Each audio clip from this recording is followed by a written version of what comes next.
Olá, oitavo ano. A gente vai aprender um pouquinho sobre a economia da rede da América Central, continental, insular, não, economia continental e economia insular. Então, venham comigo.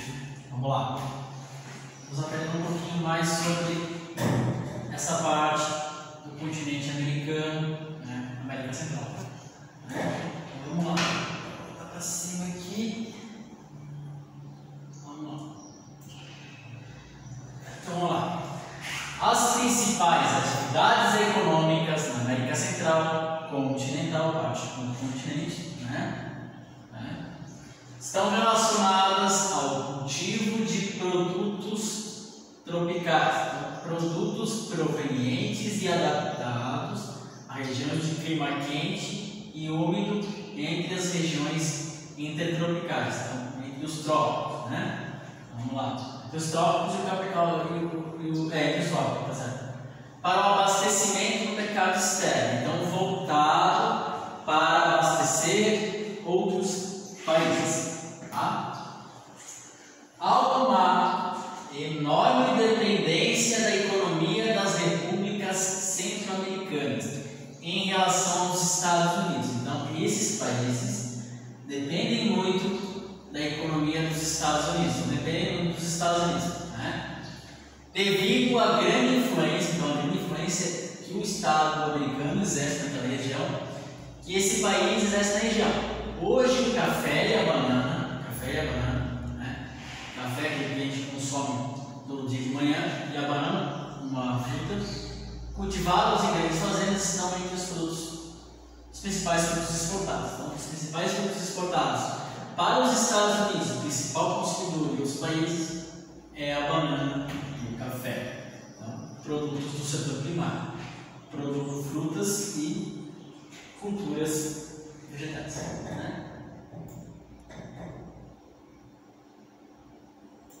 Nessa área, pratica-se a agricultura comercial de produtos tropicais e de subsistência. Então, nós temos o que é agricultura comercial? A agricultura voltada para o comércio, para a comercialização dos produtos da agricultura.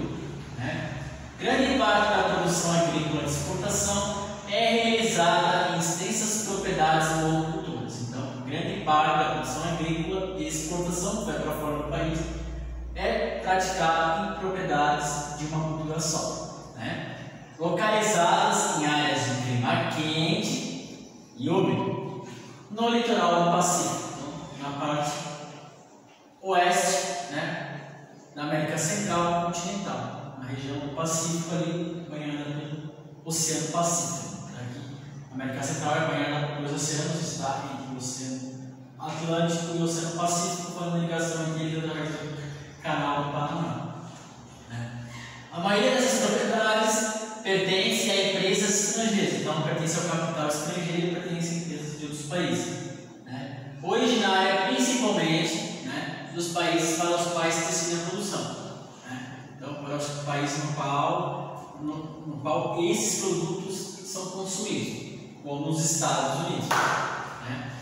No litoral do Atlântico e nos altos planos predomina a agricultura de subsistência. Então, na região do Atlântico, na região leste, e nos altiplanos predomina a agricultura de subsistência, então a agricultura voltada para o consumo próprio das famílias e o seu sustento, tanto destinado à produção, tanto destinado ao consumo, quanto destinado a retirar algum lucro daquilo. Essa produção é destinada aos Estados Unidos, o principal consumidor, então isso mostra a dependência desses países dos Estados Unidos. No litoral do Atlântico, nos altos, desculpa, eu já falei isso, praticado em pequenas propriedades, então em propriedades fazendas pequenas, com emprego de técnicas tradicionais, então técnicas que se utilizam de poucas tecnologias e que têm pouca produtividade, mão de obra familiar, produtos milho e a batata. Então, vamos um pouquinho mais.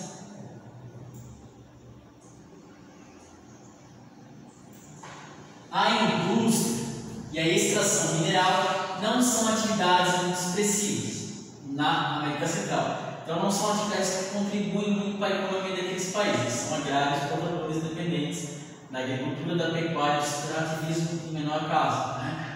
Na maioria dos países, a indústria é voltada para o beneficiamento de produtos agrícolas, destinados à exportação e à produção de bens de consumo e materiais de construção para o mercado interno. O que são bens de consumo? São aqueles bens, são aqueles produtos que a gente encontra no supermercado, bens de consumo. São bens que são consumíveis.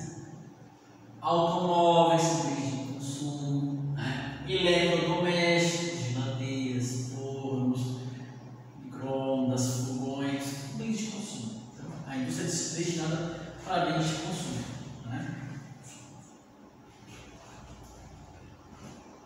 E para materiais de construção, isso no mercado interno para esses países.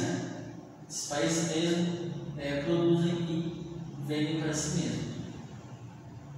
A principal atividade da região do Caribe é a agricultura, com destaque para o cultivo de cana-de-açúcar, daquilo que a gente extrai, por exemplo, a cachaça, cujo maior produtor é Cuba. Também são cultivados banana, fumo, café e algodão. Banana, uma fruta para consumo. O fumo, que dele se detém vários produtos, inclusive o cigarro, no caso, o tabaco, e outras formas de fumos que as pessoas se utilizam para consumo. O café, para beber, e o algodão, faz as roupas. A produção agrícola desses países, geralmente oriunda de grandes propriedades, então concentrada em grandes propriedades, então refém de uma má reforma agrária, é voltada predominantemente para o mercado externo, para os outros países, o que a torna muito dependente das oscilações dos preços internacionais. Vou falar um pouquinho sobre economia para vocês, que são oscilações do mercado internacional. A gente sabe que estabilidade é estabilidade. Então, quando a gente tem estabilidade, tem um preço estável. Não levanta nem abaixa. Então, está estável. Quando ele oscila, ou ele levanta, ou ele abaixa. E vai nesse processo. Baixando, levantando, baixando. Então vamos lá.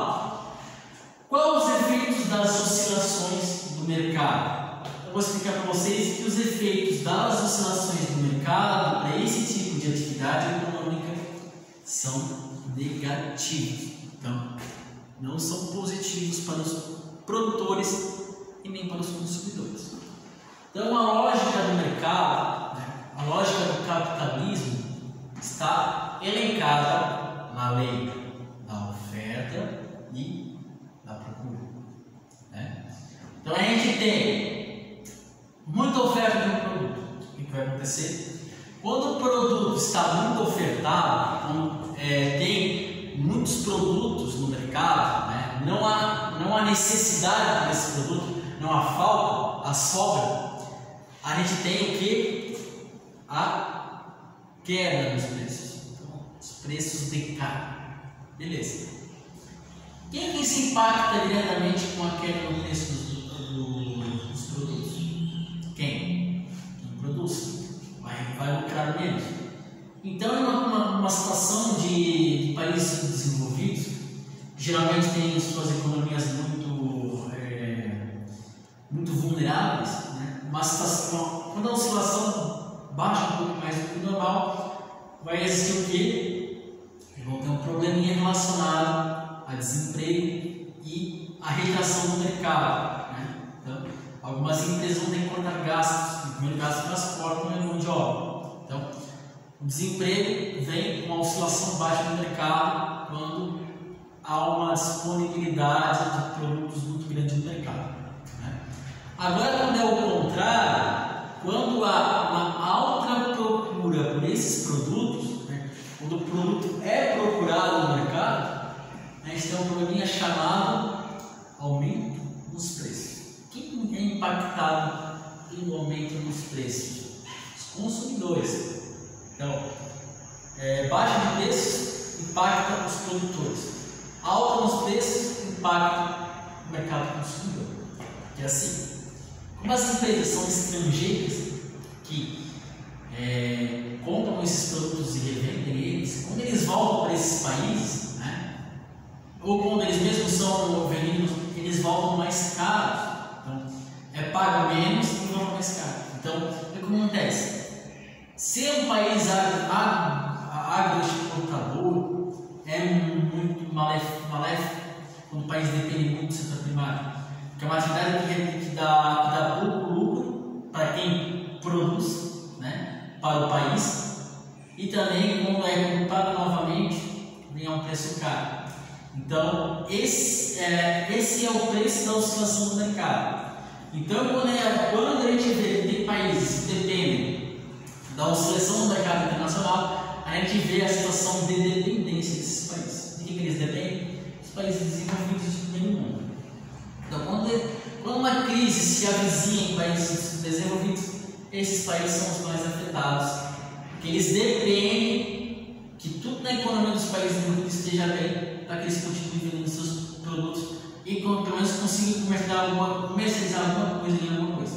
Então, a gente vê que a oscilação do mercado, um mercado estável, um mercado certinho, já não é muito benéfico para esses países. Então, essa é a explicação que eu tenho para vocês sobre esse negócio de oscilação do mercado. Beleza? Vamos lá que a gente vai continuar com os próximos problemáticas da aula, né?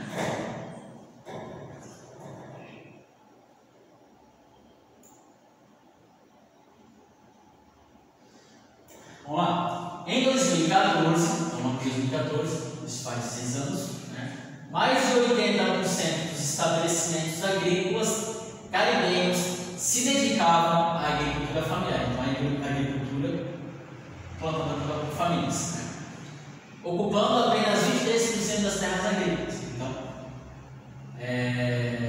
80% dos estabelecimentos da agricultura familiar, então, de famílias que plantavam, né? Que ocupavam 23% das terras agrícolas. Sendo assim, já leu que concentração de terras na mão de poucas pessoas, né? As unidades familiares utilizam majoritariamente, não, na maioria, técnicas tradicionais e pouca tecnologia. Então, técnicas antigas e tecnologia limitada.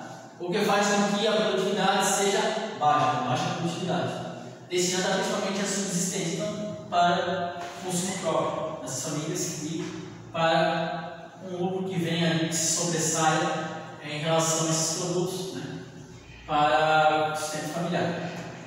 Vamos lá. Esse tipo de produção, historicamente acumulado pelos governos nos últimos anos, pelo menos nesse país vem agora esse tipo de produção, passou a ser reconhecido como uma atividade de grande potencial. Então, passou a ser reconhecido por esses governos como uma atividade de grande importância, né? De ampliar o abastecimento de alimentos, então ampliar o abastecimento de alimentos na região, liberar condições de vida das populações rurais mais vulneráveis. Os investimentos em agricultura familiar podem, inclusive, evitar a migração de pessoas em busca de oportunidades de trabalho em outros países. Então, isso pode evitar a evasão de pessoas para outros países, uma vez que podem gerar novos empregos no campo. Então, podem incentivar a geração de empregos, né? Isso é um significado bom, né? Outro destaque da economia caribenha é a produção de gás natural, né? Tendo como principal comprador os Estados Unidos. 60% do gás importado pelo país provém de Trinidade e Tobago, que é importar. Então, assim, por exemplo, os Estados Unidos é um país que não tem grandes reservas de gás natural, então ele depende de importar, ele depende de comprar em outros países. Então ele compra 65% do gás que ele compra Trinidad e Tobago. Então, é um gás que vem de outros países, proveniente de fora. Não tem como ele adquirir dentro do próprio território. Ele vai ter que importar. A atividade industrial do Caribe, pouco desenvolvida, permanece restrita ao beneficiamento das matérias-primas, então, no caso, as matérias que se extraem do solo, matérias-primas agrícolas, e a confecção de roupas, então, as tecelagens, as confecções de roupas, e ao artesanato local, né, principalmente de cestaria e cerâmica. Né. Na região do Caribe, então, Mar do Caribe, há os chamados paraísos fiscais, como as Ilhas Cayman, as Ilhas Virgens e Bahamas. Nesses países, grandes somas de dinheiro podem ser depositadas sem a necessidade de declarar sua origem. Os depósitos são protegidos por leis que beneficiam o sigilo bancário. Não beneficiam, né, esconder a origem do dinheiro. Vamos lá. O que são os paraísos fiscais? Por exemplo, vou dar um exemplo, tá? Digamos que eu sou um político, né, corrupto no nosso estado, na nossa cidade, e eu acabo adquirindo muito dinheiro relacionado a recebimento de propinas, né? Então, receber dinheiro para fazer algum favor para algum político, para algum grupo de políticos, né? Vamos dizer que eu desvio verba pública e que esse dinheiro vem para minha conta. Tem o dinheiro que é para os outros, então isso é corrupção. A gente chama isso de lavagem de dinheiro. Quando você adquire um dinheiro que não é seu e que vai para a sua conta sem declarar origem, a gente chama isso de lavagem de dinheiro, que é um dinheiro que não tem origem, não sabe a origem do dinheiro. Então, nesses países, muitos políticos têm contas bancárias. A Suíça é um grande exemplo, né? Eduardo Cunha tinha conta lá, vários políticos, né? Principalmente Eduardo Cunha. Então eles iam lá, depositavam o dinheiro nas contas daqueles bancos, porque eles não. Eles tinham o sigilo bancário, eles não pediam a origem do dinheiro, que o dinheiro ia lá naquelas contas, né? E ficava lá, proveniente de desvio de verba pública, de corrupção, de propinas, essas coisas. Então esses bancos recebem esses dinheiros ilegais sem perguntar a origem desse dinheiro. Então eles acabam não questionando de onde veio, qual é a origem, que tipo de atividade econômica a pessoa desenvolveu. Por que esse dinheiro é ilegal? Porque é proveniente de uma atividade criminosa. Muitos traficantes, né, principalmente da Colômbia, aqui do Brasil, né, nos países dos Estados Unidos e do México, têm contas, né, nos países caribenhos, que eles têm dinheiros que são provenientes do crime organizado. Então esse dinheiro é ilegal, não é um dinheiro abençoado, dinheiro favorito. Então eles depositam nas contas desses bancos sem declarar a origem e protegido pelo sistema bancário, né, por leis que protegem a origem desse dinheiro. Esse tipo de atividade é o que movimenta a economia desses países. Né? Além disso, turismo associado às praias, que as praias tropicais representam uma importante fonte de renda para esses países caribenhos. Então a gente tem, por exemplo, a gente sabe que as praias são muito bonitas, a gente gosta. Lá, como uma coisinha lá, no mercado, tudo aquilo daquela região. O Caribe é uma região de ilhas de belas paisagens, muito bonitas e etc. Então, o que acontece? A economia daqueles países também é movimentada pelo turismo, então pela visita de outras pessoas que vêm de fora desfrutar daquelas paisagens e consumir esses países. Então, oitavo ano, muito obrigado e até a próxima semana. Valeu!